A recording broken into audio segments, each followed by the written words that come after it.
யாரு? உனக்கு ரொம்ப வேண்டப்பட்டவன் தான் திவ்யா. இப்பதான் நான் வீடியோ அனுப்புனேன், பாத்தியா? நல்ல வீடியோ இல்ல? ஹலோ, நீங்க யாரு? எப்படி எப்படி இந்த வீடியோ எடுத்தீங்க? என்ன வேணும் உங்களுக்கு? நீ கேட்ட கேள்வியிலேயே அந்த கடைசியான கேள்வி இருக்கு பாத்தியா, அதுதான் உருப்படியான கேள்வி. ஏன்னா அதுக்கு மட்டும்தான் என்னால பதில் சொல்ல முடியும். இப்படி ஒரு வீடியோ அனுப்பியிருக்கேன், என்கிட்ட போய் நீ யாரு யாருன்னு கேட்டுக்கிட்டு இருக்க. நான் என்ன என்னோட அட்ரஸ், ஆதார் கார்டு இதெல்லாம் அனுப்ப முடியும்? ஆனா இப்ப அனுப்பணும்ல அந்த வீடியோ, அதை விட நீ ஆசாசியா நான் உங்க பெஸ்டின்னு அஸ்கி வாய்ஸ்ல பேசுனியே, அந்த ஆடியோ எல்லாம் என்கிட்ட தான் இருக்கு. இல்ல இல்ல, அது எதுவுமே உங்ககிட்ட இருக்கிறதுக்கு வாய்ப்பு இல்ல. நான் தான் அந்த ஆடியோல இருந்து பென்ட்ரைவை உடைச்சு போட்டேனே. போய் சொல்லாதீங்க. யார் நீங்க? ஐயோ ஐயோ, இப்படி பச்சை மண்ணா இருக்கியம்மா. செடியில இருந்து பூவை பறிச்சுட்டா அதுக்காக செடியே இல்லைன்னு ஆயிடுமா என்ன? உன்னை மிரட்டினவன் ஒரிஜினல் சோர்ஸ்ல இருந்து காப்பி எடுத்து வச்சுட்டு மிரட்டிருப்பான். ஆனா அக்மா தரம் கொண்ட ஒரிஜினல் ஆடியோஸ் எல்லாமே என்கிட்ட மட்டும்தான் இருக்கு. ஏன் இப்படி பண்ற? உனக்கு என்னதான் வேணும்? ஒன்னும் இல்ல, ஒரு 10 லட்சம் ரூபாய் வேணும், அவ்வளவுதான். 10 லட்சமா? அவ்வளவு பணத்துக்கு நான் எங்க போவேன்? 10 லட்சம் என்னால ரெடி பண்ணவே முடியாது. நினைச்சு கூட பார்க்கவே முடியாது அந்த அமௌண்ட்.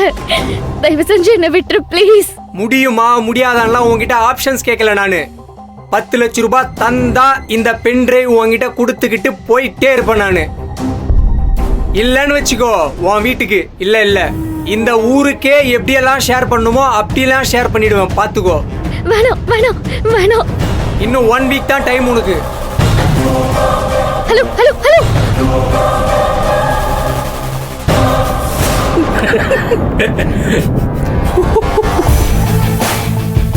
கொடுத்த வேலையை கச்சிதமா முடிச்சிட்டேன். என்ன சொன்னா? 10 லட்சம் ரூபாய் என்னால ரெடி பண்ண முடியாதுன்னு சொன்னா சார். அது தெரிஞ்சுதானே சார் 10 லட்சம் ரூபாய் ரேட் ஃபிக்ஸ் பண்ணாரு. இன்னும் கொஞ்ச நேரத்துல அப்படியே கதறிட்டு கால் பண்ணுவா பாரு. எப்படி எப்படி நான் வீட்ல பேசின ஆடியோ அவனுக்கு கிடைச்சிருக்கும்? யாரா இருக்கும்?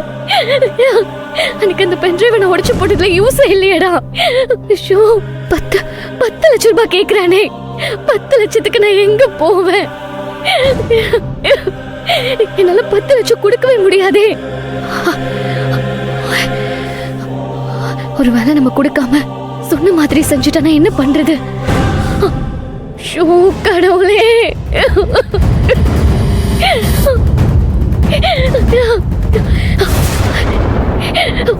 ஆமா, அந்த ஆப்ல தான் ஃபேஸே தெரியலையே, அப்புறம் எப்படி திவ்யாவை கண்டுபிடிச்சீங்க? முதல் தடவை நான் ஃபாலோ பண்ணி வந்தப்ப என்ன அடிச்சு விரட்டினீங்க. அதுக்கப்புறம் பணத்தை கொடுத்து திரும்பவும் திவ்யாவுக்கு தொல்லை கொடுக்க சொன்னீங்க.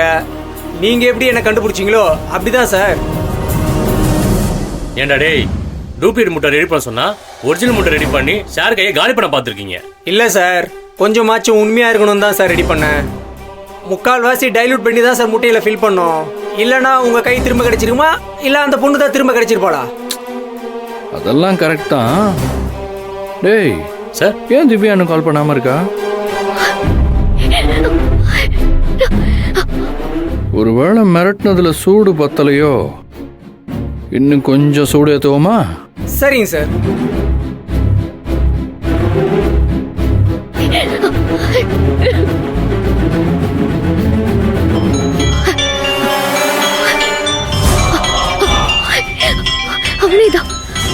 அவனேதான் கால் பண்றான். ஹலோ சார், 1 வாரம் இல்ல சார், 1 வருஷம் கொடுத்தாலும் என்னால 10 லட்சம் ரெடி பண்ண முடியாது சார். தயவு செஞ்சு என்ன விட்டுருங்க சார். படுக்கிற பசங்க எத்தனையோ பேர் இந்த வேலையை செஞ்சுட்டு இருக்காங்க சார். அவங்க கிட்ட போய் ஏதாச்சும் கேட்டுக்கோங்க சார்.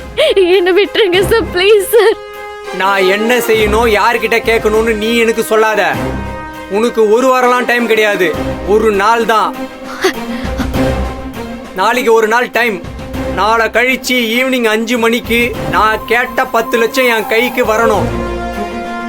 இல்ல இந்த வீடியோ ஆடியோ எல்லாம் எங்கெல்லாம் போக கூடாதோ அங்கெல்லாம் போகும்.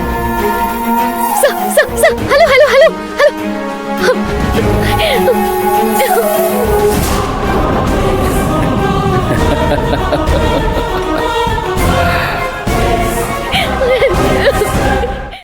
உன் பேச்ச நான் கேட்டிருக்கணும். நான் செஞ்ச முட்டாள்தனத்தால திரும்பவும் உனக்கு தான் கஷ்டம். அம்மா வழக்கம் போல எல்லாத்துக்கும் நீதான் காரணம்னு உன்னை திட்டிக்கிட்டு இருக்காங்க. ஆனா உண்மையில அந்த திட்டு எல்லாமே எனக்கு தான். நான் தான் உண்மையை சொல்ல வேண்டாம்னு உன்னை தடுத்தேன். என்ன மன்னிச்சிரு மகா. எப்ப பார்த்தாலும் இப்படி ஏதாச்சும் செஞ்சுட்டு உன்னை மன்னிப்பு கேட்கறதே நான் வேலையா வச்சிருக்கேன். அதுக்கும் சேர்த்து என்ன மன்னிச்சிரு. ஏய், நான் இவ்ளோ ஃபீல் பண்ணி சாரி கேட்டுக்கிட்டு இருக்கேன். நீ கூலா லேப்டாப் பார்த்துட்டு இருக்கியா? நான் பேசுறத நீ கேட்டியா இல்லையா? கேட்டேன். சாரி கேக்குற அளவுக்கெல்லாம் அது வார்த்தை இல்லைங்க. அப்படி என்ன பண்றீங்க நீங்க? ஏ மகா, என்ன இது? ஏதோ லெஹங்கா மாடல் மாதிரி இருக்கு. இது ஏன் வரைஞ்சுக்கிட்டு இருக்க? வரையலைங்க, டிசைன் பண்றேன். இதே மாதிரி 5 மாடல் கேட்டிருக்காங்க. யாரு? இன்னைக்கு நானும் விஜயம் போனோம்ல அந்த கார்மெண்ட்ஸ்ல. நம்ம கார்மெண்ட்ஸ்க்கு நாம தானே டிசைன் பண்றோம். வெளியில எதுக்கு நம்ம டிசைன் கொடுக்கணும்? நானும் விஜயும் இத பத்தி தாங்க பேசணும். நாமளும் கார்மெண்ட்ஸ் ஃபீல்ட்ல தானே இருக்கோம். ஆனா இந்த ஃபீல்டுல இப்படி ஒரு வேலை இருக்குங்கிறது நமக்கு தெரியாம போச்சேன்னு எங்களுக்கு எவ்வளவு ஆச்சரியமா போச்சு தெரியுமா? அவ்வளவு ஆச்சரியப்பட என்ன இருக்கு மகா? எத்தனையோ கம்பெனிக்கு நாம சொந்த டிசைன்ல Dress ரெடி பண்ணி கொடுத்துருக்கோமே. நாம எவ்வளவு விவரம் இல்லாம இருந்திருக்கோன்னு எனக்கு இன்னைக்கு தாங்க புரிஞ்சுது. எனக்கு ஒண்ணுமே புரியல. நானும் விஜயும் காலையில அந்த கார்மெண்ட்ஸ்க்கு போனோமா? அங்க போனா அந்த ஓனர் எங்க கிட்ட உங்க டிசைன் எல்லாம் நாங்க பார்த்தோம், எல்லாமே ஃப்ரெஷ்ஷா வித்தியாசமா இருந்துச்சு, எங்களுக்கும் டிசைன் பண்ணித்தாங்க, முதல்ல ஒரு 5 டிசைன் சாம்பிள் கொடுங்க, 5 டிசைனுக்கு எவ்வளவு எதிர்பார்க்கறீங்கன்னு கேட்டாரு. என்ன, ஒரு டிசைனுக்கு 1000 வச்சா கூட ஒரு 5000 கேட்கலாமே. விஜய் 15000 ரூபாய் கேட்க சொன்னான். என்னது 15000 ரூபாவா? தரேன்னு சொல்லிட்டாங்களா? 15000 ரூபாய் ரொம்ப அதிகம் விஜய்னு நான் அவகிட்ட சொன்னேன். அதுக்கு விஜய் சும்மா கேளு பாத்துக்கலான்னு சொன்னான். சரி நானும் 15 வேணும் சார்னு சொன்னேன். அந்த ஓனர் டக்குன்னு எனக்கு ஓகேன்னு சொல்லிட்டாரு. நாங்களும் அதே பட்ஜெட் தான் வச்சிருந்தோம், நீங்களும் கரெக்டா கேட்டுட்டீங்க, 15 லட்சம் எங்களுக்கு ஓகேன்னு சொல்லிட்டாரு. என்னது 15 லட்சமா?